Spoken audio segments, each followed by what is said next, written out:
We're now on alert level 3. It is time for commercial tenants to start paying their rent again. Today I want to showcase the TPN rental monitoring system, where we've added an additional trend line for how commercial tenants' rental payment profile or rent in good standing looks. You'll recall that good standing is tenants that are paid up by the end of the month. That includes both tenants that are paid on time and in full, and tenants that are paid in full but by the end of the month. If we have a look historically at the residential tenants in good standing, you'll recall that 81% of tenants were in good standing leading into the lockdown. For the month of April, only 75% of residential tenants are in good standing, and preliminary data for the month of May showed that only 65% of tenants are in good standing. For commercial landlords, the story is much more severe. You'll note that prior to the lockdown, commercial tenants' good standing ratio was faring slightly lower than residential tenants. However, for the month of April, that number has deteriorated to only 51% of commercial tenants in good standing. And preliminary data for the month of May showed that only 40% of commercial tenants are in good standing. The question then is, how does your portfolio fare against the benchmark of the industry? In order to see your own portfolio, log into TPN. Click on the dashboard and onto View Your Monitor Report. That'll take you onto the online monitoring system. Today, I'm going to showcase the Collections tab. And I'm showcasing a small rental portfolio in a coastal town in the Western Cape. And you will see that the last time this particular portfolio updated their data was on the 3rd of June. So far, in the month of June, this particular portfolio has collected 62% of their rents on time and in full. That means that 17 of their tenants are partially paid and 18 of their tenants are in the did not pay category.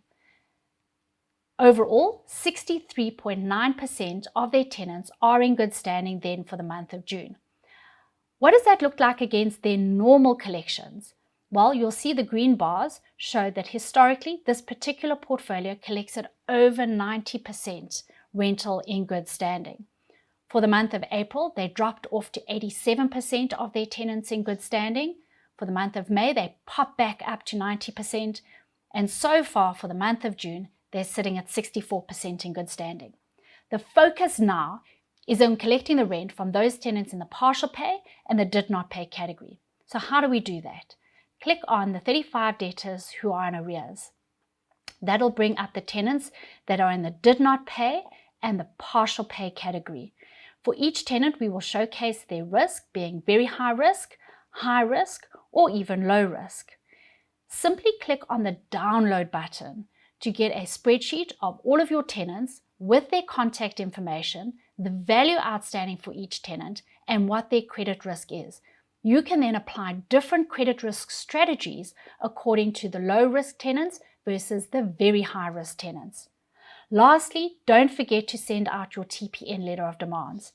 Your TPN letter of demands can simply be sent by sending and clicking on this icon on the right-hand side of the screen. You will notice for some of the tenants, we will indicate when last a letter of demand was sent. This particular tenant has received 3 letters of demand already, the last one being in March 2018. And remember, the post office is open. TPN committed to sending out our letter of demands at half price, which we will continue to do until the 19th of June. Let's work together on getting rental payment profile collections back up to pre-lockdown numbers of 80%. Step number 1, send your data to TPN, data@tpn.co.za. Step number 2, send out those letters of demand. I really look forward to sharing the numbers of June collection in a month's time, and hopefully we're back at that 80%.